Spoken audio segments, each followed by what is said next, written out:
Good morning student, मैं प्रीति नेगी। आज हम पढ़ेंगे एसएसटी में आज हम पढ़ेंगे मौलिक अधिकार। तो शुरू करते हैं। मौलिक अधिकार 6 हैं जो हमें भारतीय संविधान द्वारा दिए गए हैं। पहला है समानता का अधिकार, दूसरा है स्वतंत्रता का अधिकार, तीसरा है शोषण के विरुद्ध अधिकार, चौथा है धार्मिक स्वतंत्रता का अधिकार, पांचवा है संस्कृति और शिक्षा का अधिकार, छठा है संवैधानिक उपचारों का अधिकार।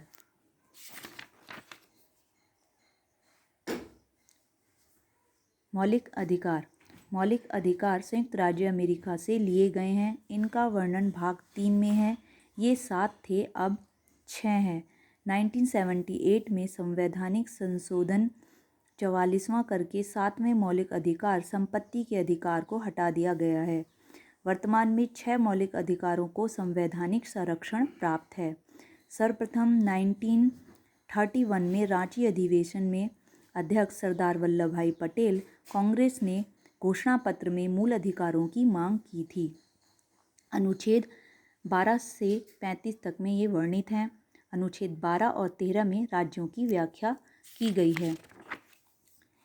नंबर 1, समानता का अधिकार अनुच्छेद 14 से 18 तक में वर्णित है। अनुच्छेद 14, कानून के समक्ष समानता यानी कानून की नज़र में सभी व्यक्ति समान हैं, चाहे वो अमीर हो या गरीब, छोटा हो या बड़ा। कानून सभी को समान अवसर देगा या सबको समान नज़र से देखेगा। सबके साथ समानता का व्यवहार किया जाएगा। अनुच्छेद 15, लिंग, जन्म, जाति पाति की समानता। लिंग स्त्री हो या पुरुष, जन्म भारत के किसी भी राज्य में वो जन्मा हो या किसी भी जाति या धर्म का हो, सबके साथ समानता का व्यवहार किया जाएगा। ये अनुच्छेद 15 में वर्णित है। अनुच्छेद 16, पद की समानता। सभी नागरिकों को पद की समानता दी गई है। अगर अमीर है तो बड़ा पद या गरीब है तो छोटा पद, ऐसा हमारे देश में नहीं है। सभी को पदों की समानता का अवसर दिया गया है। अनुच्छेद 17, अस्पृश्यता का अंत। अस्पृश्यता यानी छुआछूत का अब अंत हो चुका है। पहले भारत में बहुत छुआछूत थी, लेकिन अब छुआछूत को ख़त्म कर दिया गया है। अगर कोई व्यक्ति छुआछूत करता हुआ पाया जाता है या किसी के साथ भेदभाव होता है तो उसके लिए कानूनी कार्यवाही की जा सकती है। और अगर ऐसा करता हुआ कोई दिखता है तो उस व्यक्ति के लिए 500 रुपये का जुर्माना और 6 महीने की कैद का प्रावधान है। 1955 अधिनियम द्वारा इसको इस अनुच्छेद में जोड़ा गया है। अनुच्छेद 18, उपाधियों का अंत कर दिया गया है। पहले भारत में विदेशी उपाधियां थीं जो दी जाती थी भारतीयों को, लेकिन अब वो ख़त्म कर दी गई हैं। कुछ उपाधियां हैं जो अभी भी दी जाती हैं, जैसे शिक्षा और रक्षा से संबंधित उपाधि अभी भी कायम है, जो भारतीयों द्वारा भारतीयों को दी जाती हैं।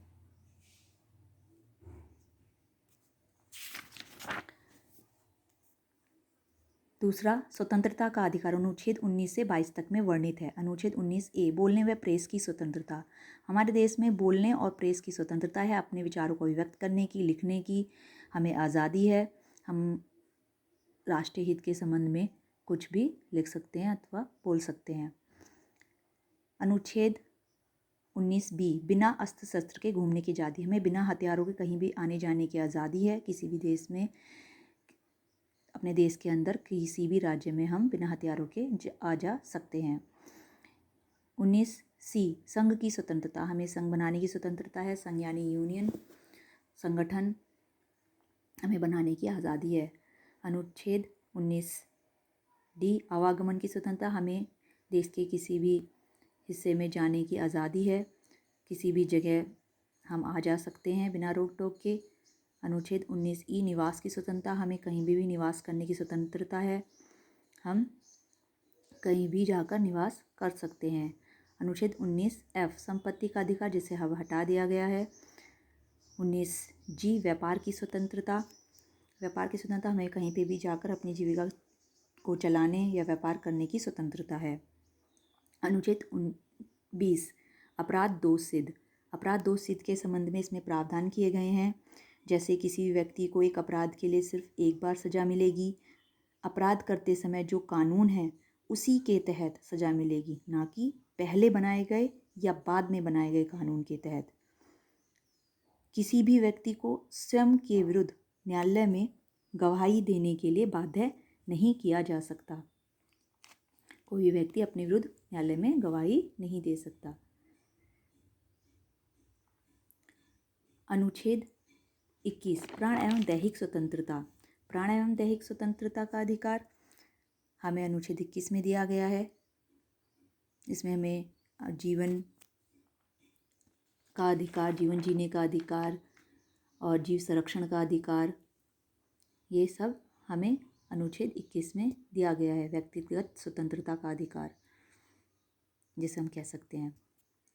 अनुच्छेद 21A 6 से 14 वर्ष तक के बच्चों को न्याय और निःशुल्क शिक्षा, 6 से 14 वर्ष तक के बच्चों को न्याय और निःशुल्क शिक्षा दी जाएगी। इसका प्रावधान इस अनुच्छेद में किया गया है। अनुच्छेद 22 गिरफ्तारी से संरक्षण। गिरफ्तारी से संरक्षण के संबंध में इसमें कुछ नियम दिए गए हैं, कुछ प्रावधान किए गए हैं।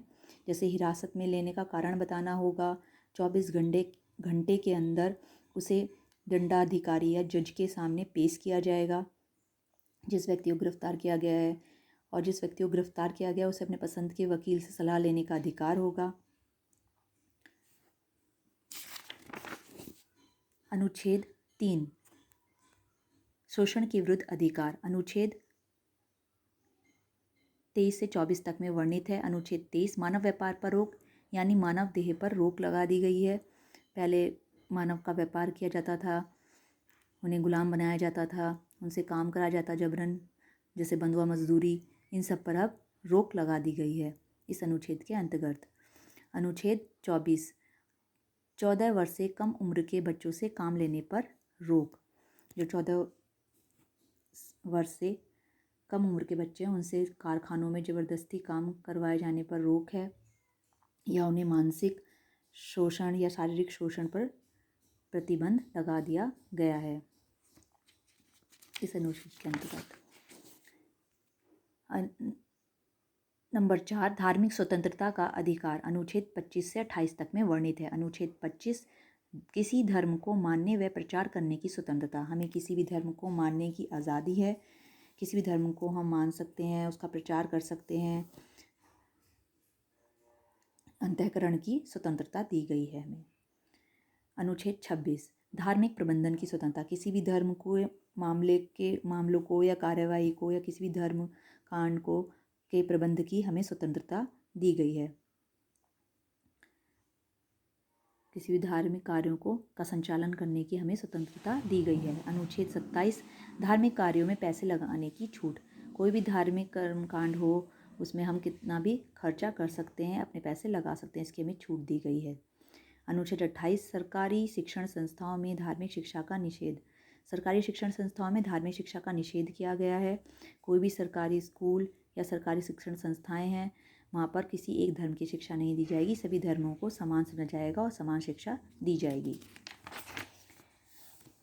5वां है संस्कृति एवं शिक्षा संबंधित अधिकार। अनुच्छेद 29 से 30 तक में वर्णित है। अनुच्छेद 29 अल्पसंख्यकों के हितों का संरक्षण। अल्पसंख्यकों के हितों का संरक्षण यानी जो अल्पसंख्यक वर्ग हैं जिनकी संख्या भारत में कम है उन्हें अल्पसंख्यक कहा जाता है। ऐसे अल्पसंख्यक वर्गों के हितों के लिए सरकार ने उनकी संस्कृति, भाषा और लिपि को बनाए रखने का प्रावधान इस अनुच्छेद में किया है। अनुच्छेद 30 शिक्षा संस्थाओं की स्थापना और प्रशासन करने का अल्पसंख्यक वर्गों का अधिकार। अल्पसंख्यकों को शिक्षा संबंधी संरक्षण दिया गया है, उन्हें अपनी संस्थाएं चलाने, उनका प्रशासन करने का उनको पूरा अधिकार दिया गया है। संवैधानिक उपचारों का अधिकार। संवैधानिक उपचारों का अधिकार अनुच्छेद 31 से 35 तक में वर्णित है। अनुच्छेद 35 से 35 तक वर्णित है। अनुच्छेद 31 संपत्ति का अधिकार। संपत्ति का अधिकार अनुच्छेद 31 के अंतर्गत है।